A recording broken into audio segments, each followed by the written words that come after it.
नमस्कार. बऱ्याच दिवसांनी आपण DSKच्या केस संदर्भात पुन्हा एकदा व्हिडिओ करत आहोत. यापूर्वी मी DSKच्या FD होल्डरची यादी माझ्या वेबसाईटवर टाकली होती. त्यानंतर शॉर्ट टर्म म्हणजे अनसिक्युअर्ड लोन्स त्यांची मागणी होती की अशी यादी मी वेबसाईटवर टाकावी.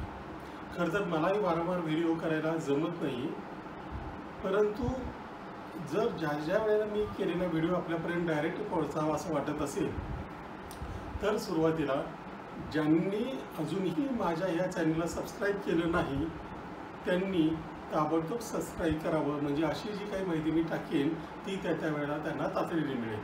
त्याच्यासाठी खाली जो बटन दिलेला आहे त्याच्यावर क्लिक करा, सबस्क्राईब बटनावर क्लिक करा. आता ही जी शॉर्ट टर्म लोनची यादी टाकतोय ती मागच्या वेळेला माझ्या हातून एक छोटीशी चूक झाली होती. मी वेबसाईटवरच त्याची लिंक दिली होती जी लोकांना ओपन होत नव्हती. नंतर त्यांना ती व्हिडिओमध्येच त्याची लिंक दिली होती आणि लोकांना ओपन होत नव्हती.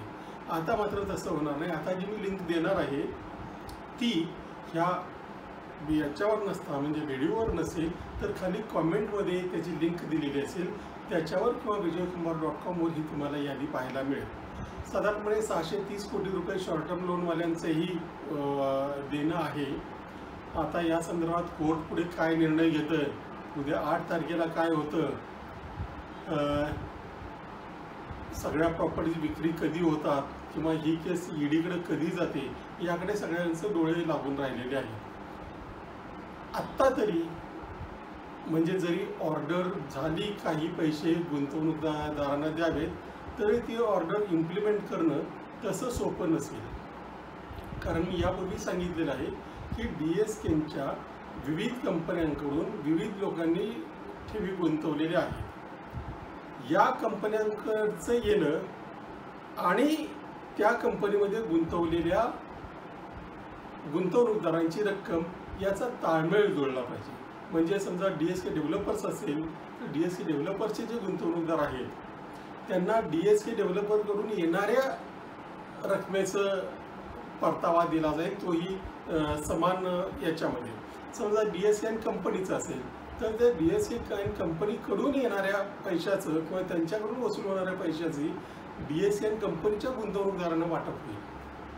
असं हे थोडंसं विचित्र आहे, परंतु एकूणच या केसमध्ये जोपर्यंत सगळ्या केसेस एकत्र येत नाहीत आणि एकत्रितपणे ईडी किंवा अशा मोठ्या कोर्टाचा निकाल लागत नाही तोपर्यंत काहीतरी अंदाज बांधण्यामध्ये अर्थ नाही. एकदा सबस्टॅन्शियली काहीतरी अमाऊंट जमा झाली तर मग ते वाटण्याच्या संदर्भात आग्रह धरणं योग्य ठरेल. कारण हे वाटप करणंही तेवढं सोपं नसेल, त्याच्यासाठी तेवढीच यंत्रणा लागणार आहे. त्यामुळे कदाचित काही प्रॉपर्टीज असतील किंवा आता याची जरी ऑर्डर केली गाड्या विक्रीची तरी त्याच्यातून काही फार मोठी रक्कम निष्पन्न होईल असं सांगता येत नाही. एक गोष्ट खरी आहे की बरेच गुंतवणूकदार अडचणीत आहेत, त्यामुळे त्यांना वाटतंय की पटकन काही ना काही रक्कम तरी आपल्या हातात यावी. परंतु तसं करणं हे यंत्रणांच्या दृष्टीनं सोपं आहे असं मला वाटत नाही. कारण पैसे वाटप करताना कुणावरही अन्याय होऊ नये किंवा कुणालाही जास्त झुकत माप दिले असं घडू नये. आजारपण, ज्येष्ठत्व ह्या गोष्टी लक्षात घेऊन सुद्धा असं न्यायालयांना काही करता येईल असं मला वाटत नाही. त्यामुळे आपली ही लढाई अशीच चालू ठेवायची. मात्र आपलं जे म्हणणं आहे ते त्या यंत्रणांसमोर जोरकसपणे मांडायचं, एवढं आपल्याला करता येणं शक्य आहे. DSKचे काही गुंतवणूकदार त्या पद्धतीने कामही करतायत, काहीमध्ये मतभेद आहेत ते आता आपण सोडून देऊ.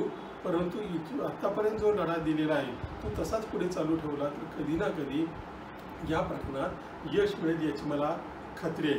पुन्हा एकदा सांगतो, मी जे काही सांगतोय ते आपल्यापर्यंत जर वेळेत पोहोचावं असं वाटत असेल तर आपण या चॅनलला सबस्क्राईब करावे. धन्यवाद.